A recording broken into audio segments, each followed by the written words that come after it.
बातें जो सहारा के निवेशकों के लिए जानना जरूरी है।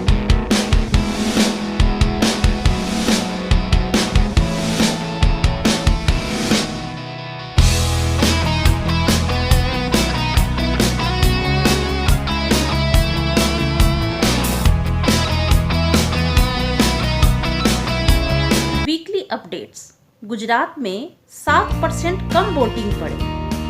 हर चुनाव के अपेक्षा इस बार जो है वोटिंग का परसेंटेज रहा वो 7% कम रहा। इसका क्या कारण रहा? क्योंकि गुजरात में तो कोई ऐसा मुद्दा भी नहीं चल रहा था जिससे वोट का बहिष्कार किया जाता, लेकिन ये मुद्दा जो है वो सहारा से भुगतान का मुद्दा ये सिर्फ गुजरात में नहीं पूरे देश में चल रहा है। लेकिन चूंकि इलेक्शन गुजरात में था तो वहाँ एक नारा दिया गया था कि मतदान तभी होगा जब सहारा इंडिया से भुगतान में सरकार सपोर्ट करेगी, सत्तारूढ़ पार्टी सपोर्ट करेगी। तो उसी के खिलाफ में वोट का बहिष्कार किया गया था। हालांकि इसका कोई निष्कर्ष निकल के नहीं आया, क्योंकि जीत उन्हीं की हुई जिनके विरुद्ध में ये वोट का बहिष्कार किया गया था। दूसरा एक बड़ा मामला ये आया कि 7 दिसंबर को सुनवाई का डेट दिया गया था, जिसमें सुनवाई नहीं हो पाया।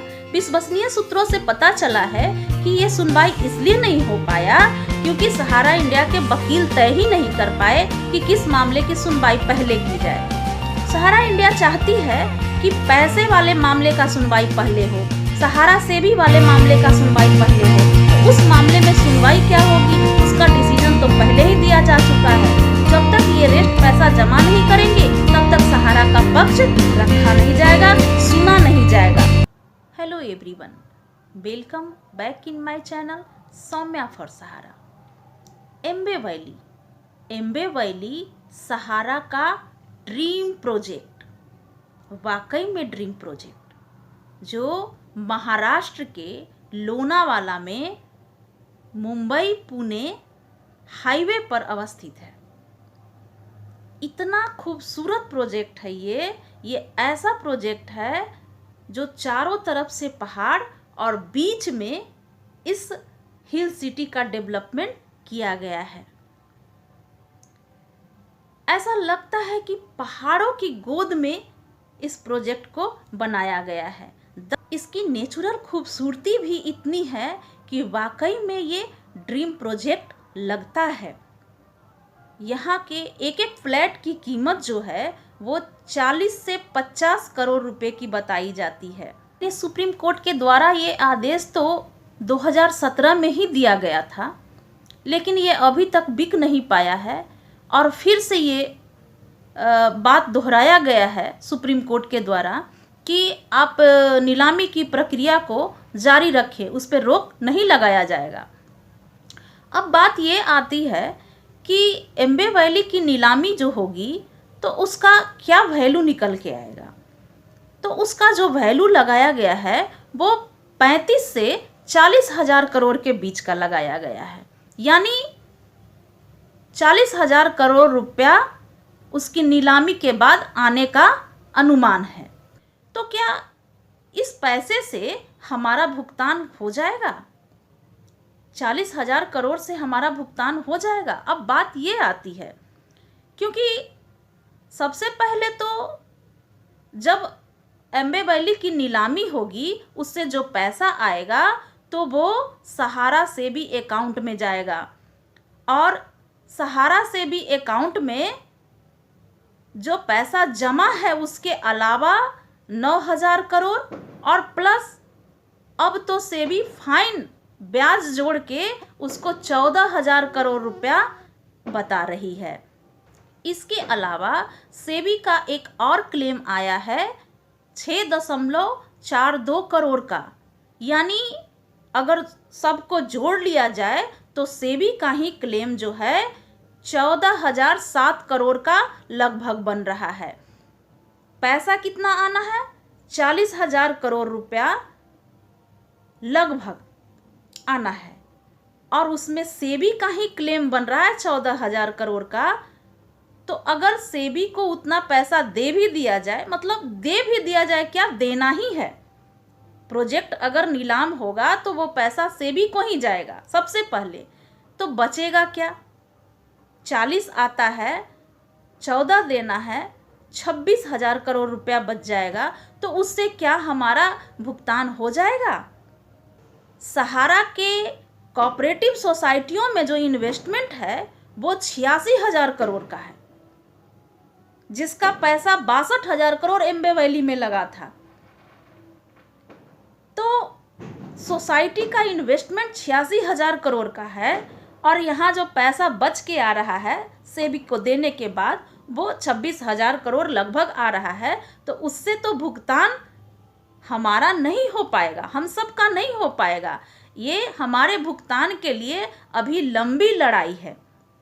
लेकिन बात ये है कि इस नीलामी से, अगर ये नीलामी हो जाती है तो सहारा सेबी का जो मेन केस है वो केस सोल्व हो जाएगा और सहारा इंडिया के द्वारा जो हम जमाकर्ताओं के भुगतान को रोकने का जो बहाना बनाया जाता है कि हमारा मामला माननीय सुप्रीम कोर्ट में चल रहा है, वो बहाना खत्म हो जाएगा।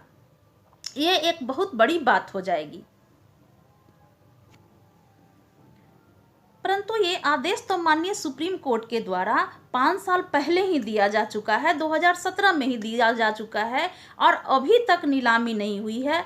कभी सहारा इंडिया के द्वारा अरंगा लगाया जाता है, क्योंकि ये वाकई में सहारा इंडिया का ड्रीम प्रोजेक्ट है और जब इसको बेचने की बात की जाती है तो सहारा प्रबंधन में खलबली मच जाती है कि कैसे इसको रोका जाए।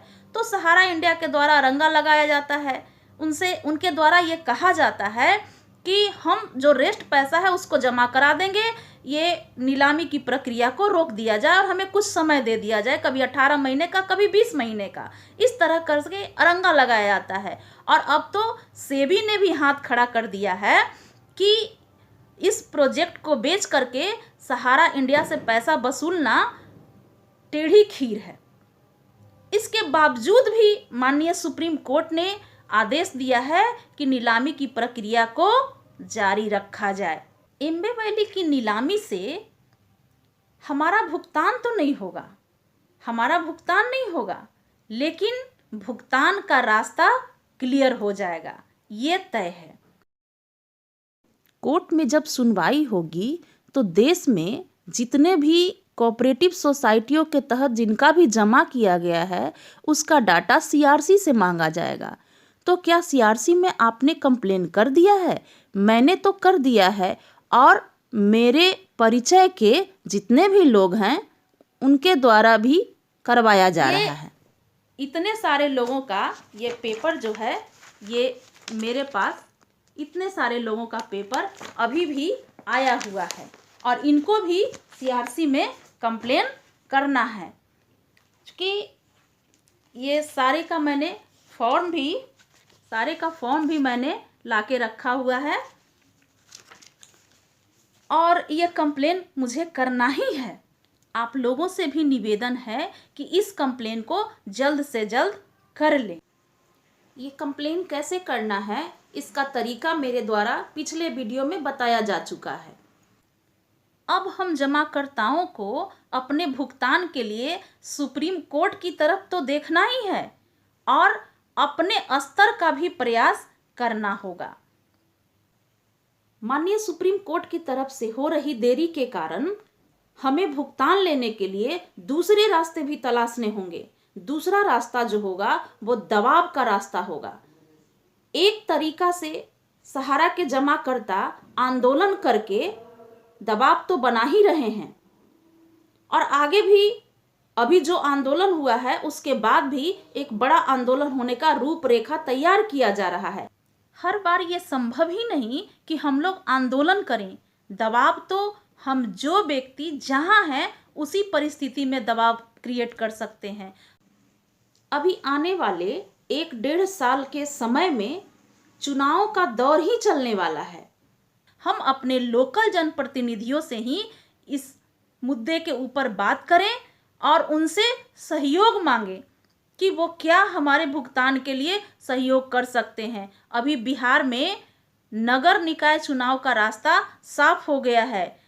अगर जो जनप्रतिनिधि हमारे दरवाजे पे आते हैं, हमसे वोट की मांग करते हैं, हमारा समर्थन चाहते हैं हम उनके पास अपना मुद्दा रख सकते हैं कि ठीक है, हम मतदान करेंगे, हम आपका समर्थन करेंगे, बशर्ते आप ये बताइए कि हमारे सहारा इंडिया में जो पैसा फंसा हुआ है उसका भुगतान लेने में आप हमारी कैसे मदद करेंगे।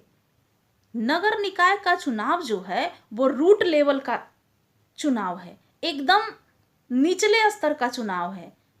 इसी चुनाव में जनप्रतिनिधि हमारे दरवाजे पर आते हैं, तो एक बहुत सुंदर मौका है कि हम अपनी बातों को उनसे कह सकें और उनके द्वारा दबाव क्रिएट करवा सकें।